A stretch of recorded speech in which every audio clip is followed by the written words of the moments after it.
Iyi radiyo mwumva ni radiyo inkingi y'amahoro, ijwi riharanira ukwishyira ukizana kwa buri munyarwanda. Abakunzi ba radiyo ngenda basuje, muri kubona Musabyimana Gaspard. Turi kuwa kane ku itariki ya 25 y'ukwezi kwa 11 muri 2021. Ndabaramukije mwese abakunzi ba radiyo inkingi. Nkuko mubizi, ntabwo njya muhema kubagezaho ibiganiro n'amakuru abagezweho ndetse no kugira ngo mukurikire ibintu bero mu Rwanda. Ndagira ngo rero ntabatindiye mbageze iyi nkuru yasohotse mu kinyamakuru Igihe ejo bundi ku itariki 22. Abantu benshi ntabwo mwashoboye kuyibona, ariko ni inkuru iteye kwibaza. Ndagira ngo tuyisubiremo namwe mwumve ukuntu umuntu wese agomba kuyibazaho, ndetse bikurikije n'ibintu byari bimaze iminsi bivuzwe kandi bibera muri Rwanda. Iyo nkuru rero nkuko namaze kubibabwira yatangajwe mu gihe mu kinyamakuru Igihe cyo kuri 22 y'ukwezi kwa 11. Kino kinyamakuru Igihe muzi ko ari ikinyamakuru cya DMI, ibintu byose bashaka kunyuzaho, bashaka kugira ngo bimenyekane cyangwa se bagire ibyo batekinika, niho babinyuza. Muri buka ko nejo bundi bagiye gufunga uriya mugabo Rashid Hakuzimana. Muzi ko ikinyamakuru cyavuze ngo abantu benshi barabaza ngo Rashid ngo bazamufunge, ariko bahize bamufunga nyine. Nibingibi rero murabona iyi nkuru yo kuri 22 y'ukwezi kwa 11 baravuze ngo yasezeranijwe imikoranire na FDLR na ANC, ngo menye ko Gisa Rwigema yashutswe na Uganda. Mukurikire mwumve, ngiye kugenda mbisoma, ntabwo ari birebire cyane, nyuma no turagira icyo tubivugaho. Iki nkuru rero yatangira ngo iminota 26 Perezida Kagame yavuze mu bukwe bw'umukobwa wa Fred Gisa Rwigema ishobora kubiruta amasaha menshi umuntu yakumva abandi bavuga ku bibazo by'u Rwanda na Uganda. Ngo bwari ubwa mbere mu gihe kirekire yari yeruye akavuga kuri uyu muryango, ngo by'umwihariko awuvugaho nanone ari mu gikorwa cy'umuryango.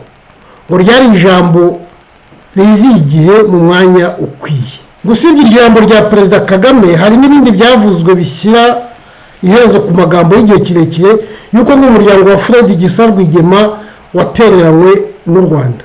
Jeannette Rwigema wabyaranye abana babiri na Rwigema, mbere yo guha ijambo Perezida Kagame yabanje kumushimira uko yagize uruhare mu kwita ku bana be. Ati aba bana bashoboye kwiga, ntacyo babuze, mwarakoze. Perezida Kagame nawe yavuze ko umukobwa wa Rwigema ari nk'umwana we mu muryango. Arangije agaruka kuri Gisa Eric Rwigema utaritabiriye ubukwe, avuga ko abaturanyi bamugiye mu matwi. Ntabwo yigeze ajya muri byinshi ngo asobanure abari bo, gusa amateka yakomojeho yumvikanishaga kwa Uganda. Ati ntabwo numva ko hakwiriye kugira uwo basiga ibara ribi muri twebwe, cyane cyane simbyifuza ku muryango wanjye no ku muryango wa Gisa. Ngo ikibazo kibazwa ubu, wese Uganda yashutse uyu musore ite? Abaza amateka basobanura ko umubano wa Gisa Eric n'u Rwanda ujya kujyamo rucumbeka byakozwe na Caleb akanwanaho uzwi nka Salim Saleh. Uyu mugabo w'imyaka 61 y'amavuko yabaye mu gisirikare na Fred Rwigema, bombi bakira abasore. Mu gitabo cya Janet Museveni cyitwa My Life Story yavuzemo uburyo mu 1980 we n'umugabo we Museveni bafashwe n'abasirikare ba Milton Obote bakicazwa hasi bakarukurwa na Saleh na Rwigema. Bombi bari inshuti ku buryo kwa mbere ukwakira 1995 ubwo Rwigema yashyingurwaga mu cyubahiro, Salim Saleh yari mu bantu bari kuri stade Amahoro. Umugore we Cyomuhendo Jovia Saleh nawe yari ahari kandi yagaragaye yafashe mu mugongo umugore wa Rwigema Jeannette Rwigema nk'uburyo bwo kumuhuza. Ibi byumvikanisha umubano usanzwe hagati ya Rwigema ubwe n'uwa Salim Saleh ku buryo n'imiryango yabo iziranye mu kigero cyo hejuru. Abaza amateka basobanura ko Salim Saleh ariwe wagiye mu matwi Gisa Eric amumvisha ko abanya-Uganda aribo batumye FPR Inkotanyi igera ku butegetsi. Ngo mu gihe inyandiko nyinshi na FPR Inkotanyi ubwayo badakozwe ibyo, ndetse rimwe na rimwe mu myaka ishize na Uganda yagiye ruhaye ikavuga ko intambara yo kuboza u Rwanda nta ruhare yigizemo, rwaba urw'ibikoresho cyangwa amafaranga n'ibindi. Ngo nta tegeko na rimwe yigeze ritangwa n'ubuyobozi bwa Uganda mu buryo buziguye cyangwa se Butazigwe rigena ubufasha ku ngabo za FPR inkotanyi icyo gihe nta n'umusirikare wa Uganda wigeze arwana urugamba rwo kubohora u Rwanda usibye nka babiri bari basanzwe ari abarinzi ba Rwigema bamukurikiye ku bushake kubera ko bamukundaga ubwo urwo rugamba rwatangiraga. Urugero rutangwa ni nk'urwa Mugisu wakurikiye Rwigema kubera umubano bari bafitanye bitari urukundo rwo kumufasha mu rugamba rwo kubohoza u Rwanda.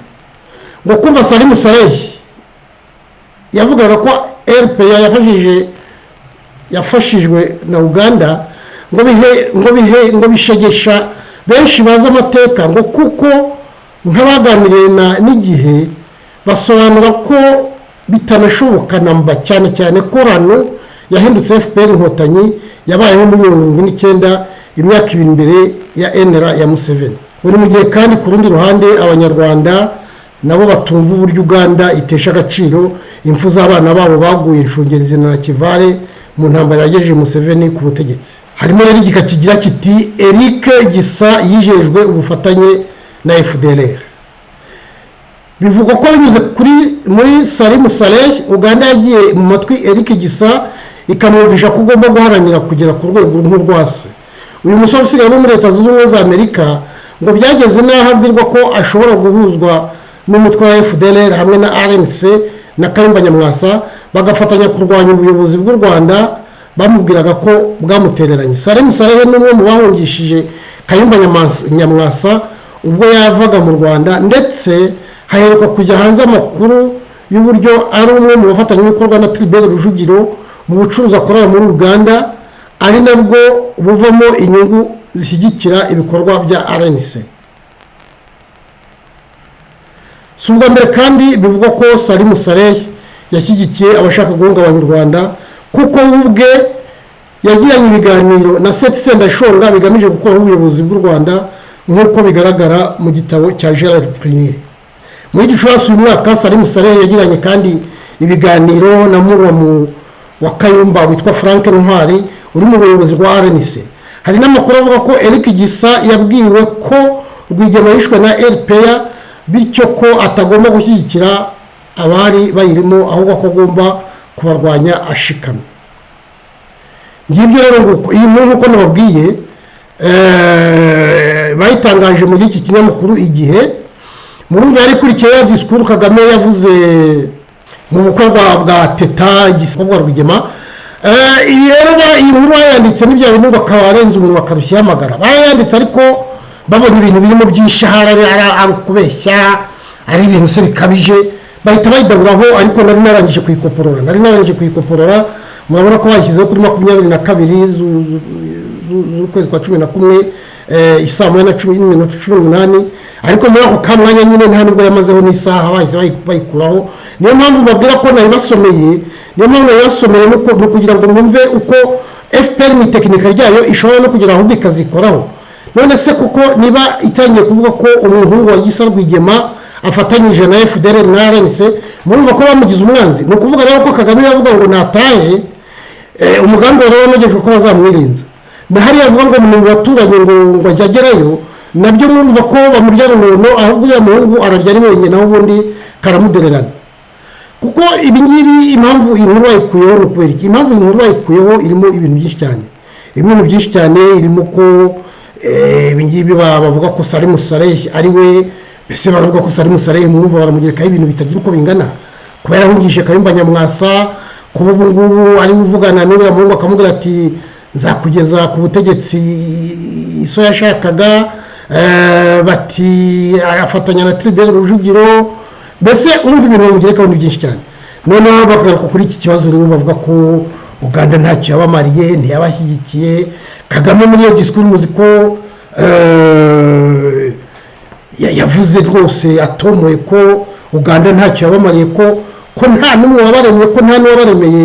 Ibyo bintu yabisubiyemo arimo yihenura, ariko murumva namwe ko bidashoboka. No muri nyandiko murabona ko hari aho bavuga ngo ntabwo rwose Uganda ngo yigeze ifasha inkotanyi, ariko mwokagira Imana utagira aho ntagereranya.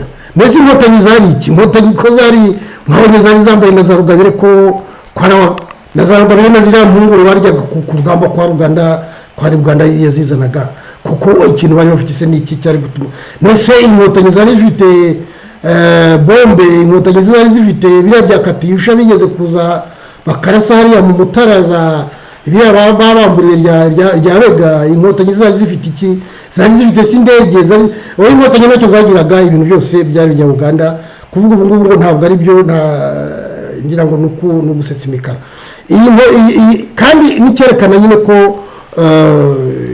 atari ibyo bavugaga, nuko inkuru bahise bayikuraho nuko bavuga bati mwabantu ikintu cyanditse bazajya bakidukubita mu maso igihe cyose, nimureke tuyikureho ibi bintu turakabije kubeshya. Ariko ikindi kintu ushaka kugira ngo dusesengura kuri iyi nkuru nuko Kagame burya n'umwicanyi ruharwa, ku buryo adatinya no kuvuga ko umuntu azica arabimubwira. Mu gitabo cya Roger Bobo nigeze kubereka hano havuga ati uzigenda ubwira Habyarimana ko nzamwica. Roger Bobo ngo yarabyumvise aravuga ati ibi birashoboka se, arazabwira Habyarimana aravuga ati Kagame yambwiye ko azakwica rwose, ndateze azanyica Samuel, ati yambwiye ko azakwica, ati ibindi ntubimbaze. Habyarimana ati ibintu se n'ibiki. Noneho Habyarimana abwira Roger Bobo ati se tugiye duteze mbigenze, undi atereka nzabahuze musinye icyo bita gentleman agreement. Gentleman agreement ni nko kuvuga uti twembi turi abantu b'abagabo, reka twubahane, twore gukomeza gutera amahane. Niyo gentleman agreement ni ibintu abagabo babiri bumvikanaho batagiye mu mahane. Ariko iyo gentleman agreement ntabwo yabayeho. Kagame yahize amukubita misile aramumanura. Ntabwo ari byo gusa, burya niyo amaze kwica umuntu byaba byigamba muribuka ko avuga Karegeya ati mwavuga ko Karegeya yarapfuye, ati kugize yatapfa nyine, ati ze yapfuye mu bahata ahubwo kuki atari mu mwamwisha, ati mugomba kujya mubica nako nibyagenda, avuga ati naramurangije nyine. Hanyuma nejo nako nibirabera kuri bira by'impunzi zo muri Kongo z'abahutu, zikavuze ati twarazirashe rwose turazica, ati niyo tutishe twarayicyuye, nayageze mu Rwanda ayicura bufuni na buhoro. Ntabwo rero atinya kubivuga, niba ari uko kwica byamukukiyemo simbizi iteka numvise ko avuga tuwasenya convention center, ati namwica. Ijambo rero kwica ryamukukiyemo ntabwo ari gusa n'ibyo kuvuga ati abantu ndarica. Noneze ejo bundi yabwiye abantu ati setize ndashobora muramuzi, ati noneze ko yarenze umuntu gutukura nkamwica. Urumva ko ari ibintu bikomeye cyane, ati yarenze umuntu gutukura ndamwica nyine. Ntabwo rero hari abantu babicanyi benshi, ariko kubona bigamba kwicana cyangwa ukabwira umuntu uti nzakwica ukamwica, ngira ngo hari amaraso y'umuntu aba yamukukiyemo. Nibyo nkeka muribuka ko erega umuntu yavuga no ku Burundi, muribuka avuga ati Nkurunziza, perezida Nkurunziza ati umuntu ahora yikingiranye, ati mbese ategeka abantu ati arangije ati ndaribwaribwa kugira ngo hazagire unyendereza muri bariya. Icyo gihe avuga Burundi ati ndaribwaribwa kugira ngo nzabereka. Ariko Nkurunziza muzi ko baravuze ngo arwaye covid arapfa, ariko burya nkeka ko wenda na covid yararimo, ariko babonye agiye mu bitaro n'ibyo bindi ngo yageze kure n'itera ihembe, cyangwa ngo yageze hasi ntawe utayisaka. Bashobora kuba barageze aho ngaho ageze mu bitaro, urumva umuntu yarimo aryamye arwaye, ushatse wamusonga ni ukumutera akantu gahita umurangiza. Nabyo birashoboka, byose birashoboka. Ariko muribuka ko na Kikwete yatirwanaho ngo yihagarareho abo umuntu uva mu gihugu gikomeye cyane, yari yavuze ati ntabwo uzamenye cyakurangije rwose wowe. Icyo Kikwete yaramubwira ati ariko Kagame ko utera amahane n'abantu wazaganira na bariya bantu bavuga ngo baba muri Kongo bahoro ukeka ko bazagutera. Ibyo bintu ikibazo kireba ugiye kuvugana nabo ukareba ko uko byagenda. Iyo mvuga rero ni Kagame n'umuntu udasanzwe n'umujinya n'iki cyane ibintu by'umujinya umuntu abigaragaza aho nabibonye. N'ubundi abantu babica aravuga ati mukureho mujya mumvana, avuga ati mufangiye mugize mute muhondo wa vumbi. Hari n'amategeko y'abasirikare be kugira ngo bice impunzi naho banyuraga hose. Ariko burya hari ikintu kigaragara cyerekana ko Kagame ashobora iyo afite umujinya wabirangiye. Muribuka njya ntabwo urugero cyane rw'iriya Solidarité Kibuye n'ishyirahamwe bakoze, noneho yari ririmo bariya ba Rwigara, ba Sebarenzi, ba Rutabana, ba Jose Kayijaho, ba Sieri Kabera. Ariko Solidarité Kibuye yarayigombye, hari n'abandi benshi yarayigombye. Rwigara aramuhunga aza mu Bubiligi, Sebarenzi aramuhunga aza muri Amerika, Rutabana aramuhungaza mu Bubiligi, Kayija nawe aramuhunga muri Canada cyangwa muri Amerika. Uriya Siyeri Kabera niwe wasigaye yagize ngo atamuhunga, aramubwira ati wowe ngwino ube umujyanama wanjye. Urumva aramuzana amwegerejeho niho urumva yarazi igihe atahira, yarazi igihe. Umunsi umwe rero asohotse atashye avuye gukorera Kagame nguye yari umujyanama, bamukubita isasu mu mujyi wa Kigali, baramugarika. Bamugaritse aragera ati Rwigara rwose ati ejo numvise umudamu wabivuga ati rwose garuka ati n'abana bari bakoze amakosa, ntabwo maze atari umudamu we, ariko narabyumvise ahantu yamutumye abana ati taha rwose nta kibazo uzagira. Rwigara arataha asubira mu bintu bye, ariko mwabonye ko bagize batya bati po bamukubita. Umudamu we akunda kubivuga cyane, baragenda bamugongesha ikimodoka akiri muzima, baramuhorahoza, baragenda bamukubita ikintu, bamusatura umutwe.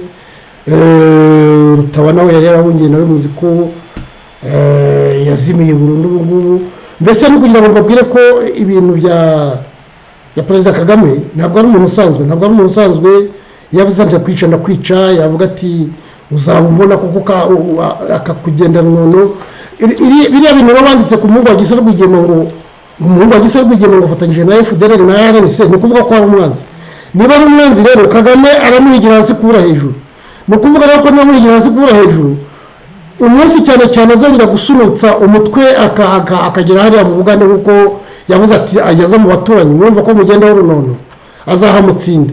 No muri Amerika kandi ntabwo bivuga ko atazamusangayo, kuko mwabonye ko ibintu byose arabishobora, akoresha amafaranga cyane. No kuvuga ko uriya muhungu wa Gisa Rwigema niyo atazamusanga i Bugande, ashobora gutanga amafaranga menshi akamutsinda hariya muri Amerika. Nako kanagira ngo basangize, kubera ko hari igihe gahita abantu batarabimenye cyangwa mutarabisomye, mujye mumenya ibicika muri iyi si, muri uru Rwanda, muri rwa Gasabo rwacu. Ngaho mwirirwe mwari kumwe na Musabyimana Gaspard.